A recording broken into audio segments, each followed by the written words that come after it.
روج باش. جارك هدي لدورة وديتا پیشکش کنن و به اجاره مچل بره و ده بره کش والاتی بچی.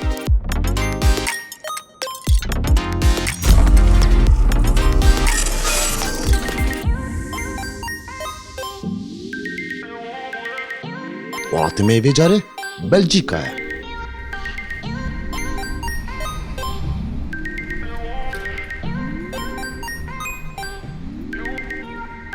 بریم بچین برسا روشا کردن من دیریا ولاد بکن بچکی بحثا في ولاتی جبها بکن هندک بیزانین بچوک دا اکو هیچ بزانن که بلژیکا یا چویا. ولات بلژیکا ایک جوالات هر گرینگه لأوروبا دا. گرینگیا في ولاتی بوچی أوروبا همي گله گرینگی ددنه في ولاتی. طيبت ناوی بروکسل. ناوی بروکسل کش منی نقولی نبود. چون که پایتخت بلژیکا لیاش همیه گرینگتر بارگاه ناوندای کیتی أوروبا یا بروکسل.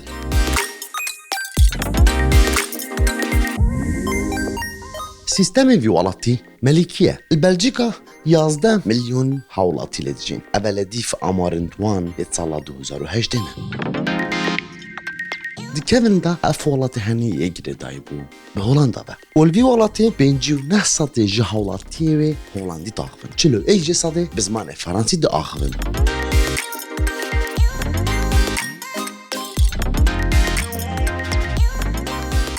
هندك كس هنا وهندك جهنة دما آمارك يعني بسيارك مهبيتن اگر او كس ليجي كار بكتن قوتنت وان گله بمن باوريتن كوام لسر جاده بسيارش ايكي بكي.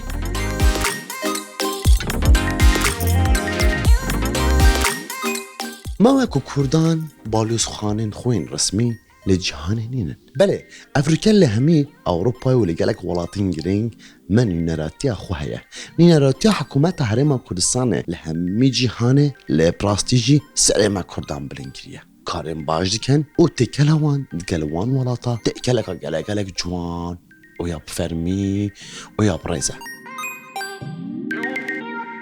قال جران ده برنامج خوين چويدا دما ما دقوت اف ولاتن كون نراتي حكومت لهي سر دريا وان ولاتا وك باليوز خانك وبلكي باشتر قالك ولاتا بچان دين صالة باليوز خانن خوهنه وولاتن لأماكو كورت نراتي عما قالك جوان قدرو قيمتره ما مستاكو لني نراتي حكومت على ما كردستان كاردك عندك اماره وعندك كوتن هنا افريكا ديفيت وان بسيارة جوي بكن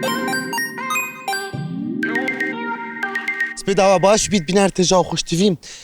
ليه عند الجرادة في ماس بيدايا دا ماس بيدا راد بين فيري براستيجي جلا بزحمته تو كسكي ببيني او كاس خدانه كاركي بيت الفيري يا بزحمته لاوروبا الا تو برينجي چانت روجا يو اقدار بكي ليه رواندا كردان افريكا الاوروبا براستيجي نك چالاكيد باشنا نينراتيت حكومه هرما كردستان براستيجي جلا جدل كارديكن بونو من انه بلجيكا البروكسل نينراتي حكومه براستيجي تخسيدين كان نافكي جلا جوان شتكي جوان بيشكي خلكي ديكن افریقا بناوی کردان ویره پروژن باش کرینه خدمات سیاسی جوان کریه افریقا ام دست خوشیل وان دیگه زور سپاس براستیجی مگله حس کرد بهینو برایس دلاوری ببینین برایس آکوی ببینین لی افریقا کاک آکولی وره ام گله دخوازیم بچینه لدفی لماله هندک بسیارا بکین او بسیار کو گله بمد گرینگن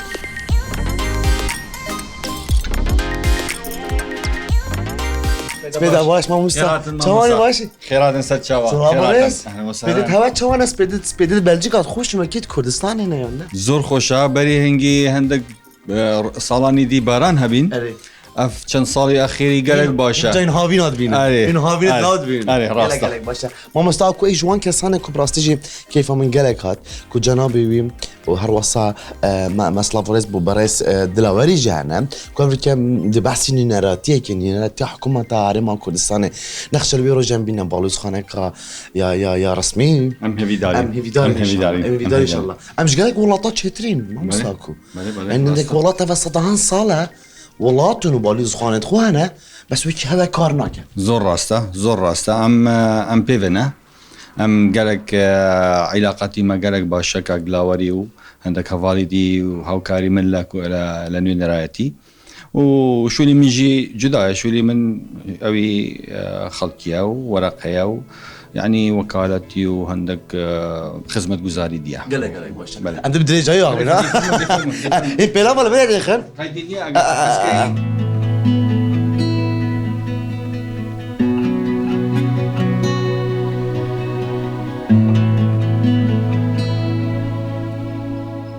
ام ليرة يكودو ديت ام يكودو تعارف كرت لولاتي بلجيكا راستا هاوسا جيري مليرة كرت ام مناسبتك هبي ليرة لبروكسلي لأنه نرأيت حكمتي هرمي كردستان ام وقتك آلاء كردستاني بلند كرت چی من خان جهات لوی باشدار بی لو مناسبه ام لوی يكدو ناس كرت قلق بس الفيري تستقي قلق جوانا يعني باديني صورانيا قلق خزمانيا كري يسمى قلق مشال بلجيكا راستا بلكي ام لبلجيكا يكم كسبين من وكو سوراني چی من خان وكو كم كسبنا ابي كان صال ابو 10 صال هاش صار ناس 10 سال باله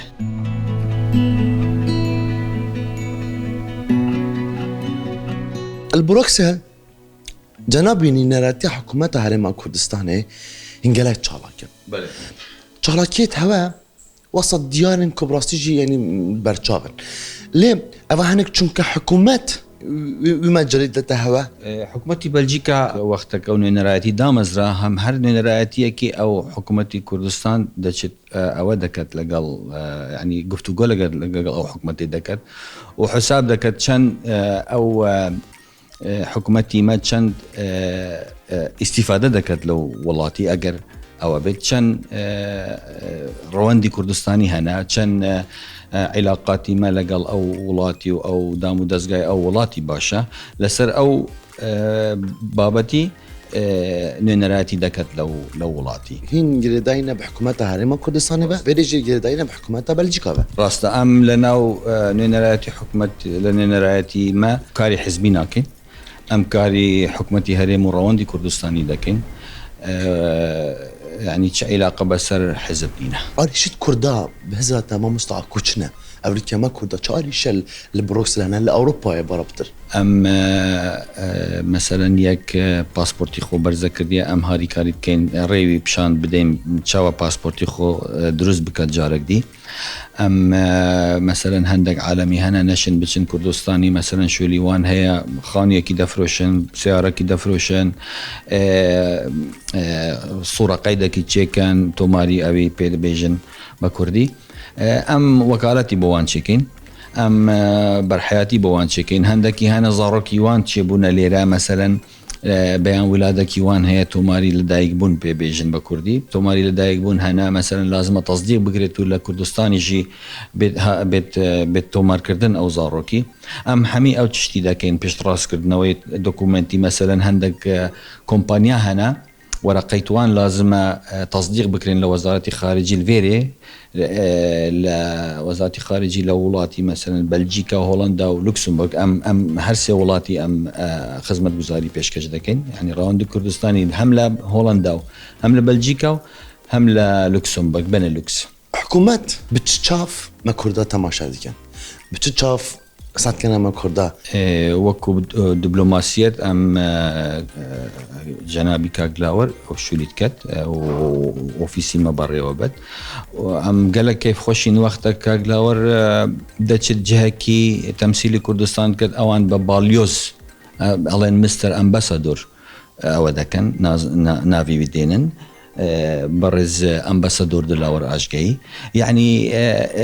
ريزكي قالك تايبتها خاصة لولاتي بلجيكا شوف مولاتي بلجيكا بخوهن شار هرم سي هرمة فدرالة او انت جيشني قالك باشا بوهن دولاتي كا وكما عراقي فدرالة وهندك هرم هنا لا اجل منو ما مستعقي بالي انها جنجش لسه اخفنا كريا تعاملها بلجيكا واوروبا هميه دجالني نراتيت حكومات هرم كردستان دجالني نري حكومات بخوجي وكو بالوس خانه تنا حسابي يعني بونو من تعاملها السفيره دجالت كان كيف ما قلقلت براستيجي فما هين ما ظنت كان براستيجي يعني كيف ما قلقت راستا اف مسألة اما قالك كيف خوشين وعلاقتي مجي قالك باشا مثل اف همي قالك جاري وقتك روجي ناشونال دي وان هيا روجي وڵاتی وان 21 مانگی هەفتی هەر ساڵێکی داوت بۆ نوێنەرایەتی مەدێ گەلک مناسبەتی دی هەیە کۆمبوون هەیە ئەو چشتی هەیە لە پەرلەمانی بێت داوچی ئەگە هەر شتێکی عیلاقەتی بەسەر کوردستان و عێراق هەبێت بانگێشتی مەدکەن و نوێنەری مەدە دەچێت وێرێ.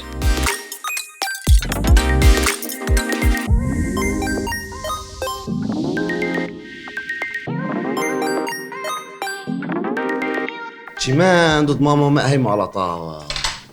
چیمن تعاملاتش یال کردا گلک باشه کرد وری همیات نیاسی تو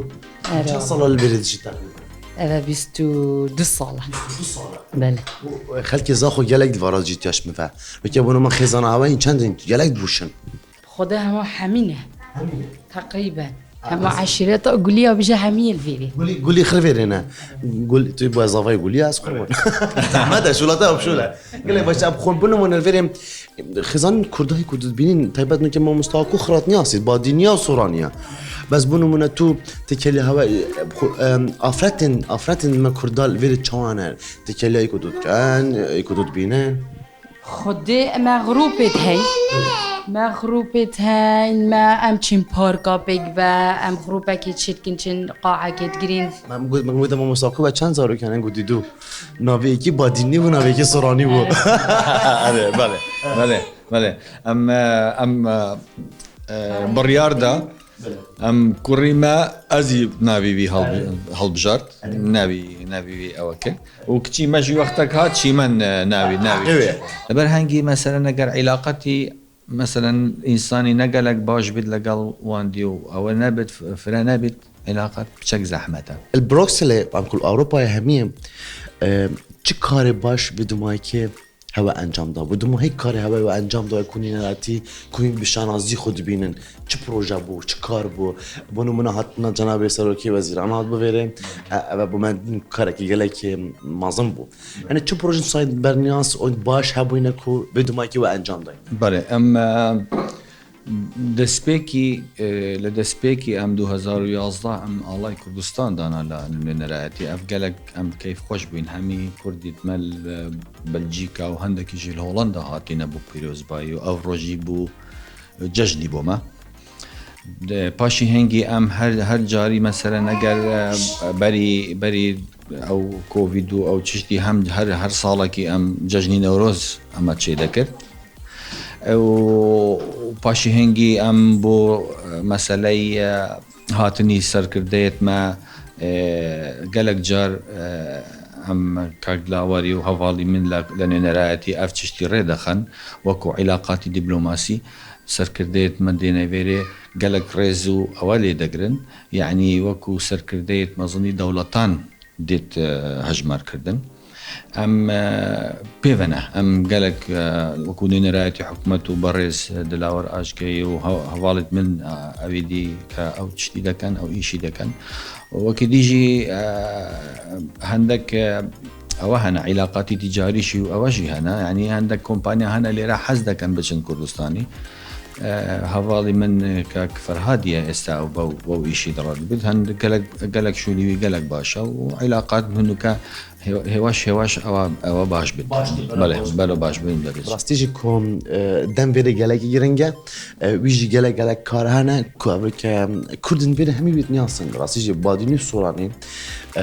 سپاس بوید من تدامه هن بخير هاتن گلگ بخير هاتن سرچاوا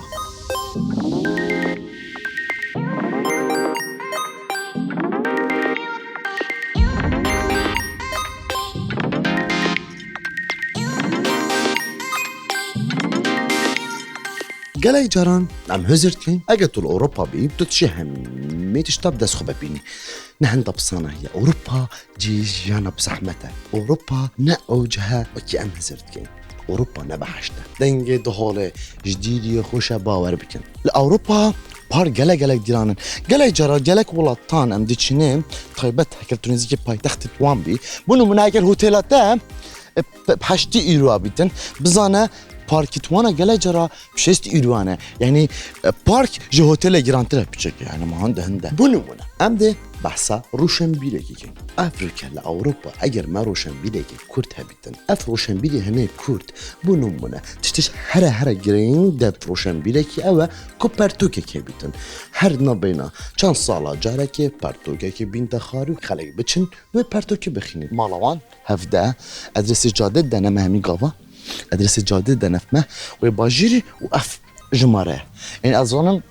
اكيد في مالوان ما فرزاني روشنبيله كما كورد ديجي حزباتي ديجي كار سياسي روشنبيله ملكي ما هميانه بتشين دافي برين اخاري اري تشكرنا برتوكا وروشا وروشنبيلين مين كورد لديريا ولات تشاوايا تشاوانينه ملكالي جارا قولي بوا دو روشنبيلت كورد لغريبيا ديجين ليك باجر اكودوناني اصلا ولات بولات اخو جرستوانا بكيكن سلاف وريس ما مستا خالد تشواني باشي ما مستا سلاف وريس بسلامات ان شاء الله يو باش ممنون صحة شوي والله باش مسباسك فرمو ان شاء الله ام امريكا ميوان الدين ام بالشانازيله ممنونه تمام باديناتا باش ما مستا باش باش ديدي باش قلق باش ليرا بادينو سوراني زور بيكا وهاورين يعني خوي اصلا بالولات مواطنه بانك مناطق يعني شونان يعني خلقي كردستان خلقي شونك نيه بلا من خلقي سليماني وخلقي هوليرا وبادين ليرا واناك لكردستاني شبي وابي خلقي عاقل ابي واب بيركات اي قلق باش ما مستا ابي بلا من خلقي كردستان خالد مجد وروشنبير وروجنا مافان وروجنا منيفيس ورجيرا انسان كو بارتو كتوي قلق جوان وقلق بكواليتيات نتشاب كرين ام سباسيويتين لديوانوية بري روشنبيريات ان شاء الله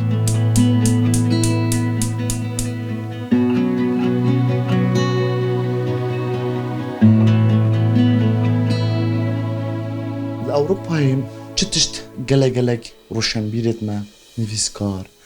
ورقدت وكيتها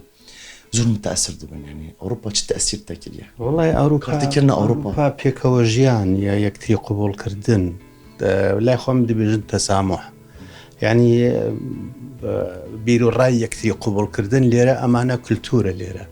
لا يما ادعاء دك ندرين من تسامحنا من بيرو الرأي قبول دكم بس لنفسي خويا وكو كلتور واد دروس نبوه ليرب يعني كرك لا يخوم بيت كلتورة هل من داليه وما يكتري قبول كين بيرو راي جواز لسر مستوى سياسي لسر مستوى كمالات لسر مستوى آيني عقيدي مثلا من يزيدي بين لم لبر أويكا من تو قبول دكان تسامح اللي قلد تيجي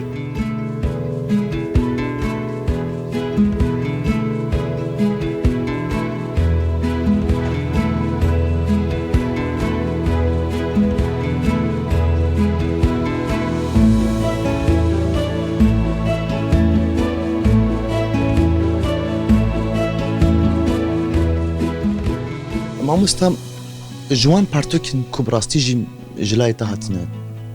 ورجيران يعني جلاي تاعتنا نبيسين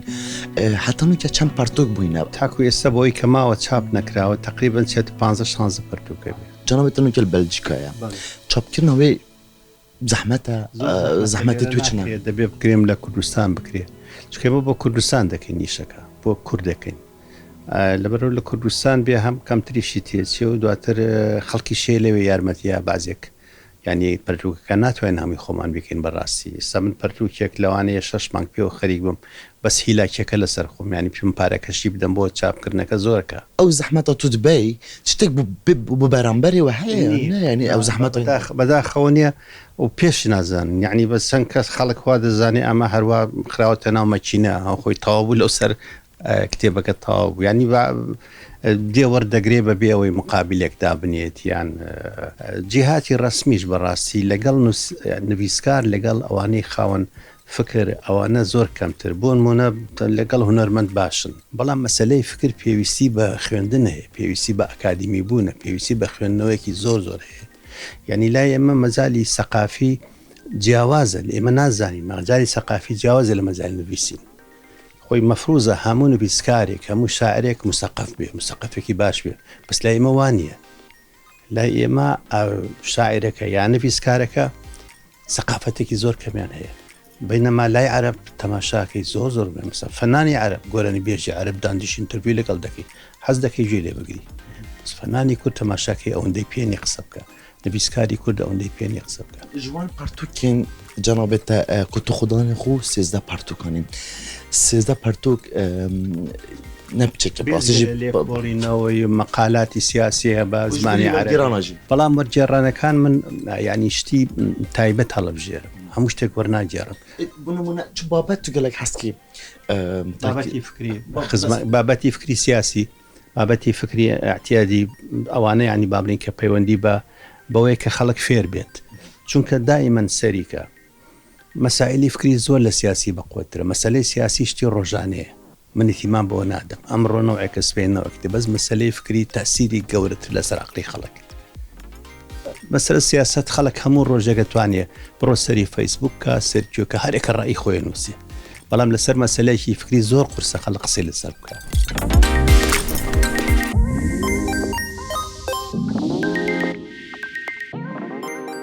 جوان پرتوکین تا جوان 13 کیش گەلێک دەفتە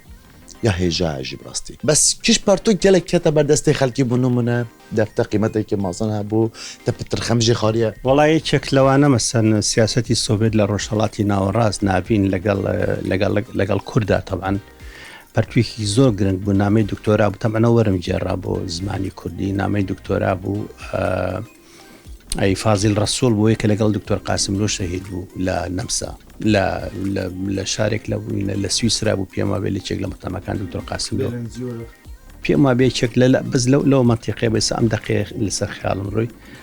ئەوە زۆر دەکۆمنتارێکی زۆر گرنگە بە لێکۆڵینێکی زۆر گرنگە کە سۆڤێتیان سۆڤێت و لەگەڵ رووسیا قەیسەری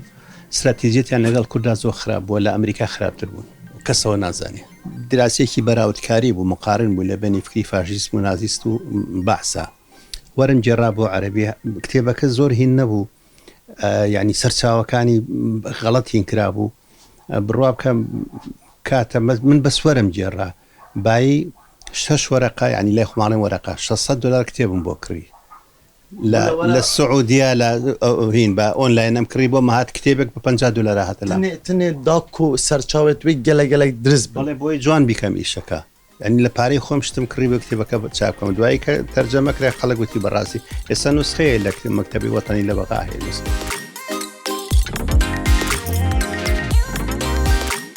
ینی ئەوە شتێکە بەڕاستی لە ئینسان هینەکە ینی تۆ بۆ کورد چەند هەوڵ بدەیت چەند ئیش بکەیت چەند ئەوە بکەی ینی لە وڵات ئەو هینە نییە ئەو پێزانینە نییە ئەکرد ڕۆشنبیر بی لە ئەوروپا بارێ ژیانێ دێ چاوا بیت ئیشکەیت چۆن ینی سەریکێسە من ئیشەکەم ئەو ڕۆژەی ئیش بکەم سعاتی ئیشەکەی لە دەرکە باقەکەی ئیشەکەم لە کتێبەکە تاقا کتێبەکە هیچم دەست ناکەێت دیوانێت ڕۆشنبیرە گەلەگەلات خوشن و تایبەت ماڵا مامۆستای و کافێکی واخۆین بکە کوردستان 24 ماڵەوەی حاضر بووە سەبرە مالێ هاتی دزان گەلێک گە خۆشە